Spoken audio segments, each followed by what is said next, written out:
Hey, I'm Parker. And I'm Hannah. And we are here on a boat in the Mediterranean. We're kind of risking our lives right now, honestly, a little more intense. We're here because this is where Paul came. Paul was in Turkey. We're no longer in Turkey anymore. Welcome to Greece. We're here, we made it. Paul's in Turkey. He gets a vision from God to go to this area called Macedonia, which is where we are right now. And he comes on a boat to this exact city. It was called Neapolis, where he goes to the city of Philippi and he shares the good news. And that's a big deal because Paul didn't just share the good news here, but he had a critical step on his journey, one that you and I have to have if we are planning to walk anywhere with God. And that word is a little bit of a scary word because none of us like to do it.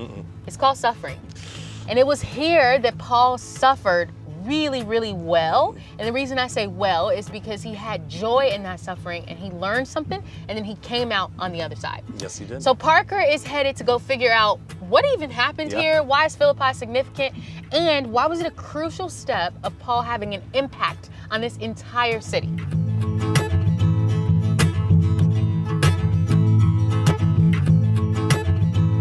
What comes to mind when I say the word suffering? Maybe it's loss, anger, pain, not necessarily the things that you and I want to talk about. But if you follow Jesus, even if you're a human, you know suffering. And Paul knows suffering too. And that's why Philippi is so powerful. This place is beautiful. Philippi is on the northern side of Greece. It's surrounded by these majestic mountains. There's olive groves and vineyards, and it's close to the sea. It is a beautiful place. And it's also a Roman colony.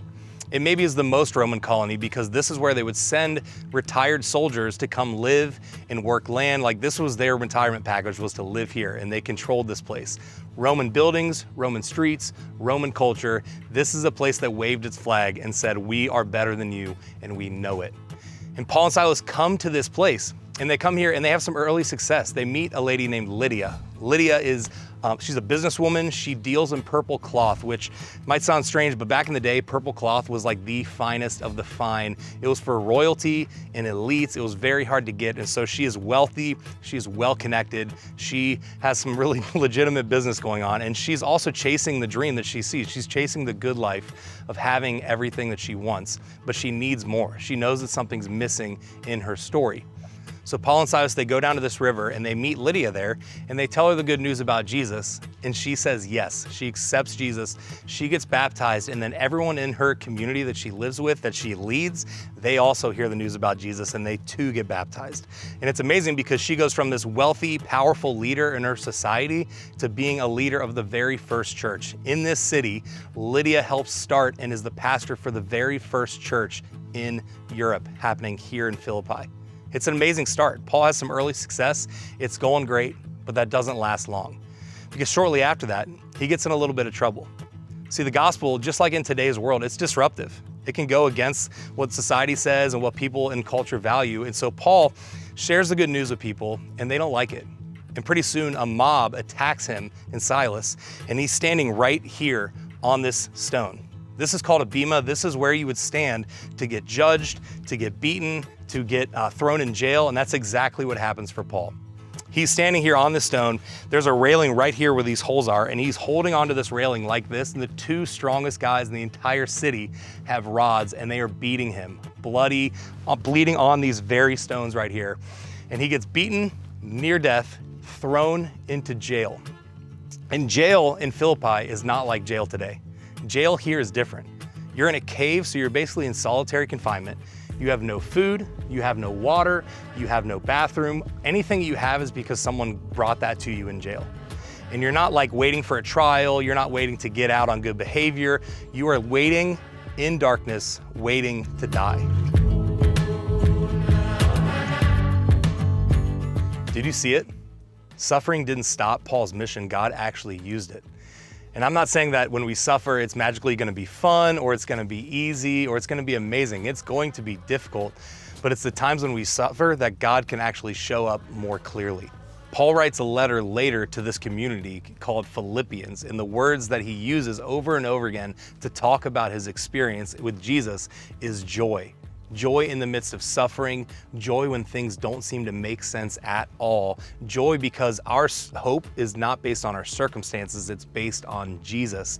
And that even when we are down, even when we're in a place of suffering, God can show up clearly in that place.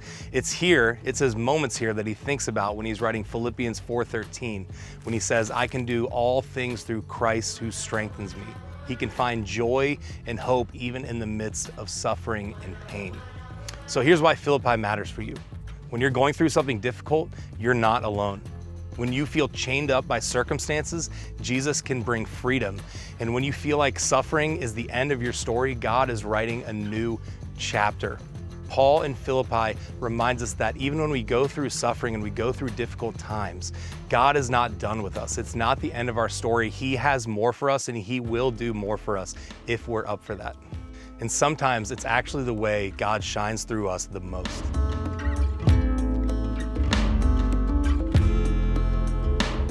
Welcome back, Parker. Very cool that you got to stand in the exact place of Paul and just experience what that would have been like for him.